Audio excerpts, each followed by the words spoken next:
अस्सलाम वालेकुम दोस्तों, welcome back to my channel cook with Aamna. उम्मीद है कि आप सब लोग खुश होंगे और बहुत मज़े में होंगे। आज मैं बनाने जा रही हूँ बिल्कुल रेस्टोरेंट स्टाइल रस मलाई, जो कि बनेगी बिल्कुल इजी स्टेप्स के साथ बड़ी जल्दी से। तो इस गर्मी के मौसम में ये मज़ेदार ठंडी ठंडी रस मलाई बनाएं और अपने घर वालों को खुश कर दें। स्टार्ट करते हैं हम अपनी रेसिपी को। यहाँ पर मैंने लिया है 1 लीटर ऑल पर्स। मैंने यहाँ पर 4 इसके 250 जो ml वाले पैक्स होते हैं वो लिए, जो कि पूरे बन जाएंगे 1 लीटर।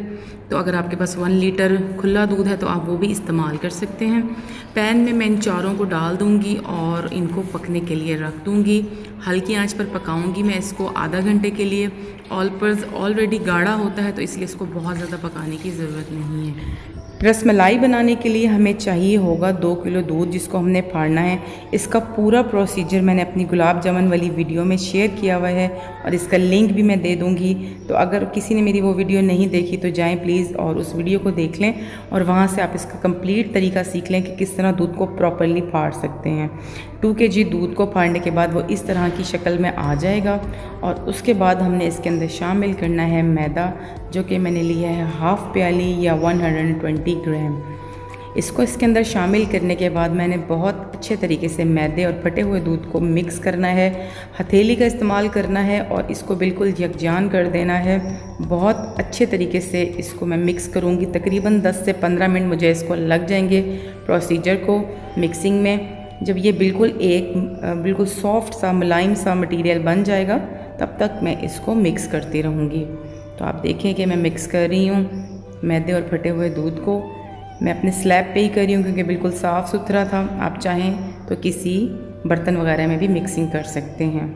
मिक्सिंग का अमल जो है वो जारी है और अभी मिक्सिंग कंप्लीट नहीं हुई। अगर आपकी मिक्सिंग अच्छी नहीं हुई तो आपकी जो रस मलाई है वो सॉफ़्ट नहीं बनेगी। इसके अंदर हम मज़ीद कोई चीज़ भी नहीं डालेंगे, सिर्फ ये मैदा और फटा हुआ दूध जो है उसके थ्रू मैंने मिक्सिंग करनी है और काफ़ी टाइम लगा के करनी है। जब मिक्सिंग कंप्लीट कर लेंगे तो आपके पास इस तरह का एक शेप का जो आटा है वो तैयार हो जाएगा। बिल्कुल जिस तरह से हम घर में आटा गूंथते हैं उतना ही इसको सॉफ्ट रखना है, हार्ड बिल्कुल भी नहीं होना चाहिए। और इसके बाद हम चलेंगे अपने नेक्स्ट स्टेप की तरफ, रसमलाई के।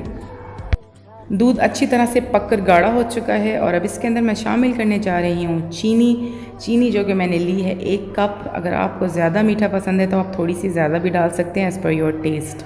और इसके बाद इसके अंदर मैं शामिल करने जा रही हूँ खोया और 2-3 दाने इलायची के, जिनको मैंने तोड़ लिया था। तो छिलका और दाने दोनों चीज़ें ही मैं शामिल करूँगी। फीके खोए के आप छोटे छोटे से पोर्शंस बनाकर और दूध में शामिल कर दें और आपने इस दूध को अभी मज़ीद 15 मिनट पकाना है। आप देख सकते हैं कि ये मेरे पास खोया है, मैंने इलायची के दाने डाल दिए हैं और अब मैं खोए के छोटे पीसेस बनाकर वो भी शामिल कर दूंगी। रसमलाई का जो मिल्क होता है वो बहुत मज़ेदार होना चाहिए, क्योंकि रसमलाई के अंदर तो हम चीनी वगैरह नहीं डालेंगे, तो जो सारा टेस्ट है वो इस मिल्क के थ्रू ही रसमलाई में जाएगा। मैंने यहाँ पे चीज़ों को शामिल कर दिया है और मैं इसको मज़ीद 15 मिनट के लिए पकने दूँगी।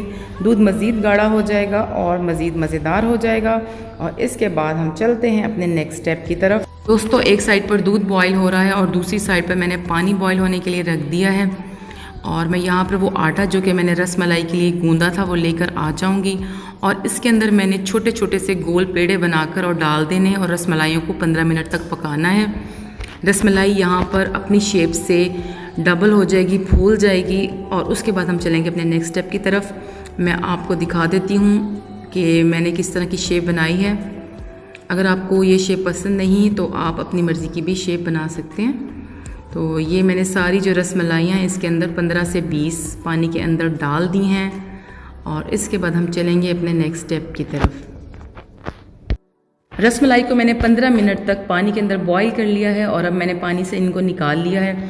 अब ये जाने लगी हैं आइस कोल्ड वाटर में।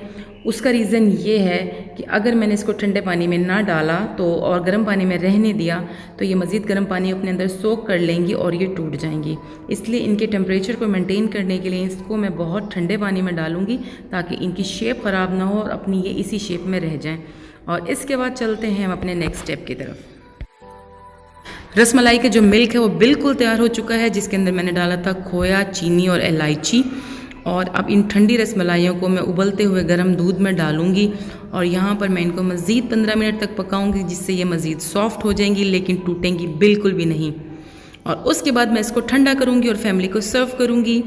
हमारी रसमलाई बिल्कुल तैयार हो चुकी है। मैंने चूल्हे की आंच को बंद कर दिया है और अब इसका टाइम आ गया कि इनको ठंडा किया जाए। अगर आपको रेसिपी अच्छी लगी हो तो रेसिपी को लाइक एंड शेयर कर दें और मेरे चैनल कुक विद आमना को सब्सक्राइब कर दें और साथ लगा जो बेल आइकन है उसको भी ज़रूर दबा दें ताकि आने वाली नई वीडियो का अपडेट आपको फ़ौरन से मिल जाए।